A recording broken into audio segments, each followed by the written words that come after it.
शरद पवारांनी पुन्हा एकदा जुना ड्रामा सुरू केलाय, पण यावेळेस स्क्रिप्ट वेगळी आहे आणि नायकाच्या भूमिकेत आहेत पपेट श्री मनोज जरांगे. महाराष्ट्राचा सौहार्दपूर्ण सामाजिक सलोखा कसा बिघडवायचा आणि आपलं दुकान कसं थाटायचं हे पवारांना चांगलंच जमतं.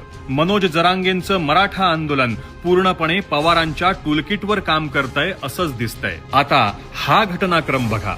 29 तारखेला मनोज जरांगे मुंबईत दाखल होतो. महाराष्ट्रात शरद पवार गटाची सुरू असलेली ओबीसी मंडल यात्रा अचानक रद्द होते. मुंबईत आपलं पिल्लू सोडल्यानंतरही काहीच कसं शिजत नाही म्हणून शरद पवार तामिळनाडू आरक्षणाचा विषय छेडतात. पण दुसऱ्या बाजूला तामिळनाडू सारखं राज्य आहे की त्या राज्यामध्ये 72% आरक्षण दिले आणि ते 72% आरक्षण सुप्रीम कोर्टात शिकले. आंदोलनाला पेटतं ठेवण्यासाठीची पूर्ण रसद रिंग मास्टर कडून वेळोवेळी पोहोचवली जाते.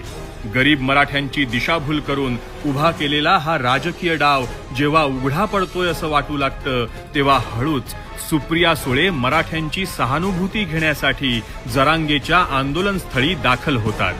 पण सुळेबाईंच्या भेटीदरम्यान असं काही घडलं की पवारांचं पितळ उघडं पडलं. म्हणून जरांगेचं हे आंदोलन पूर्णपणे टूलकिट आहे, ज्याचे धागेदोरे सिल्वर ओकवर बसलेल्या रिंग मास्टरच्या हातात आहे.